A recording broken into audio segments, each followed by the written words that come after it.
Bonjour tout le monde. Dans cette vidéo, je vais vous présenter les méthodes linéaires à une dimension permettant la résolution approchée d'équations algébriques. Bienvenue tout le monde. Comme vous savez, dans les problèmes mathématiques, il faut souvent rechercher les solutions d'une équation de la forme f de x égale à 0, où f est une fonction continue monotone sur un intervalle donné. Donc, notre but à travers ces méthodes linéaires à une dimension est de trouver une solution approchée du zéro en minimisant le temps d'exécution, mais en obtenant une bonne approximation. Dans cette vidéo, je vais vous présenter deux méthodes les plus souvent utilisées permettant la résolution approchée d'équations algébriques qui sont la méthode de dichotomie et la méthode de Newton. Pour chaque méthode, je vais vous présenter et vous expliquer son principe ainsi que son implémentation en langage Python. Par définition, la méthode de dichotomie et la méthode de Newton sont deux techniques permettant, de manière algorithmique, de calculer une approximation d'une solution de l'équation f de x égale à 0, où f est une fonction définie sur un intervalle bien déterminé. Tout d'abord, il faut savoir que la méthode de dichotomie se base sur le théorème des valeurs intermédiaires suivant. Soit f une fonction continue sur un intervalle AB. Si f de A fois f de B est inférieur ou égal à 0, alors il existe un M appartient à AB tel que f de M égale 0. Donc, l'hypothèse de la continuité de la fonction f est essentielle. La condition f de A fois f de B inférieur ou égal à 0 signifie que f de A et f de B ont des signes opposés ou bien l'un des deux est nul. Donc, la fonction admet un 0 ou s'annule à M. En appliquant le théorème des valeurs intermédiaires, on peut comprendre facilement le principe de l'algorithme de la méthode de dichotomie. Tout d'abord, la fonction f, les bornes a et b de l'intervalle ainsi que l'erreur d'approximation epsilon sont fournies par l'utilisateur comme argument d'entrée. Tout d'abord, il faut calculer le point milieu de l'intervalle AB. On note M égale A plus B sur 2. Ensuite, il faut vérifier si f de A fois f de M inférieur ou égal à 0, alors il existe un C appartient à l'intervalle A, M, tel que f de C égale 0. Sinon, c'est-à-dire si la condition f de A fois f de M inférieur ou égal à 0 n'est pas vérifiée, alors il existe un C qui appartient à l'intervalle MB tel que f de C égale 0.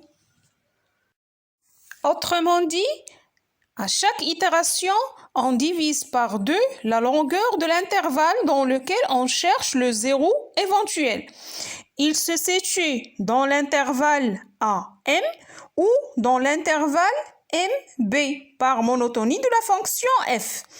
Donc, il suffit, selon les cas, d'affecter à la variable A ou la variable B la valeur de M de façon à réduire l'intervalle de recherche à l'étape suivante.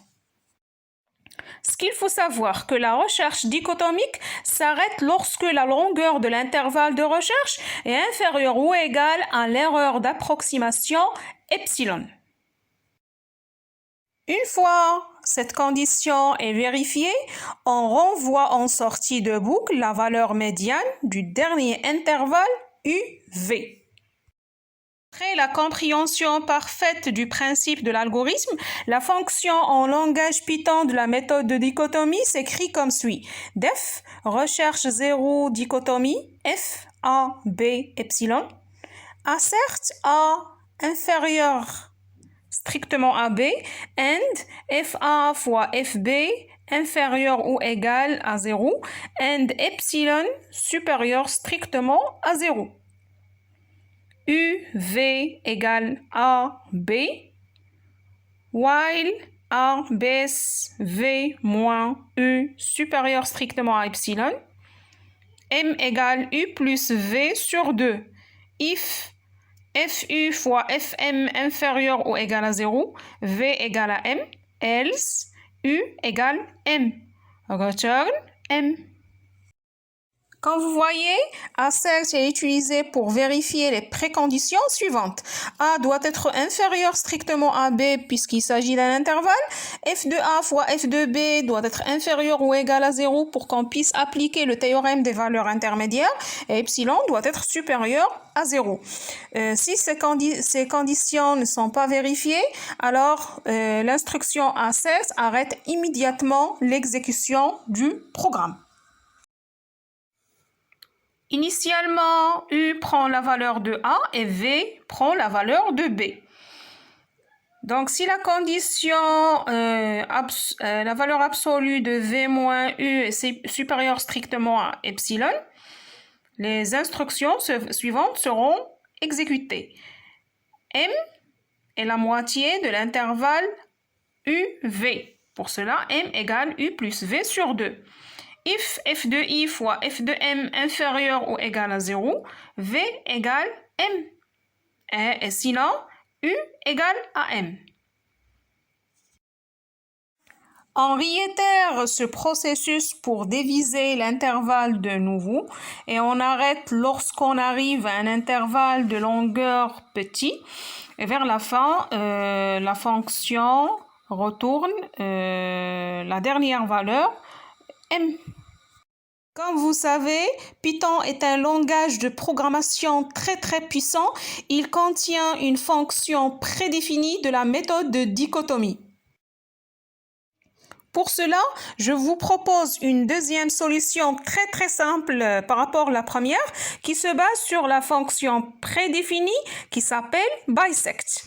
Donc, tout d'abord, il faut importer la bibliothèque scipy.optimize qui contient la méthode de dichotomie. Il suffit de charger cette bibliothèque et d'appliquer la fonction bisect en précisant la fonction f ainsi que les bornes de l'intervalle de travail. Donc, l'instruction permettant d'importer la bibliothèque ainsi que sa fonction est la suivante. From scipy.optimize import bisect. Et par la suite, il faut appliquer cette fonction à un autre problème à résoudre à travers l'instruction bisect f, borne inf, borne sup. F, c'est la fonction en question. Borne inf et borne sup, ce sont les bornes de l'intervalle en question. Maintenant, je vais vous présenter la deuxième méthode de résolution des équations algébriques. C'est la méthode de Newton. En principe, la méthode de Newton consiste à approcher un zéro d'une fonction à l'aide d'une suite xn telle que n appartient à grand N définie par récurrence. Premièrement, on choisit x0 qu'on suppose proche du zéro recherché. Deuxièmement, xn étant construit, on construit xn plus 1 comme étant l'abscisse du point d'intersection de l'axe des abscisses avec la tangente à la courbe CF au point d'abscisse xn. En mathématiques, la tangente à un CF au point d'abscisse xn a pour équation y égale f'xn facteur x moins xn plus f de xn. Le point x0 est le point d'intersection de cette tangente avec l'axe des abscisses qui vérifie l'équation suivante. f' xn facteur x moins xn plus f de xn égale 0. On peut déduire alors que x égale xn moins f de xn sur f' de xn.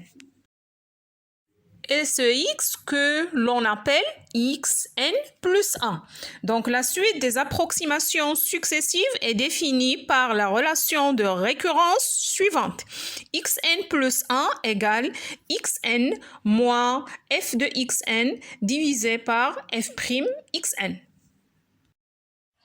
Après l'explication du principe ainsi que l'algorithme de la méthode de Newton, maintenant on va passer pour savoir son implémentation en langage Python. Une remarque très importante qu'il faut savoir avant d'entamer l'écriture de cette fonction est la suivante. Au lieu d'écrire un programme qui calculerait le nème terme de la suite, on propose ci-dessous la condition d'arrêt suivante. Lorsque la différence entre deux termes consécutifs est inférieure à une valeur epsilon fixée en entrée, la méthode s'arrête et renvoie le dernier terme calculé. Donc, la fonction sera écrite comme suit. Def Newton f x0 epsilon. X égale x0, while a bs f de x sur f' x strictement supérieur à epsilon. X moins égale f de x sur f' x return x. Donc, comme vous voyez, la fonction Newton a comme argument la fonction f, la dérivée de la fonction f qui s'appelle f', le point x0 et epsilon. Donc, au premier temps, initialement, x prend la valeur x0 et à chaque itération de la boucle while, il y a une vérification de la condition. La valeur absolue f de x sur f' de x doit être strictement supérieure à epsilon. X reçoit x moins f de x sur f' de x en appliquant la relation déjà trouvée. Et à la fin de la boucle, la fonction retourne x. Comme la méthode de dichotomie, la bibliothèque scipy.optimize contient la méthode de Newton.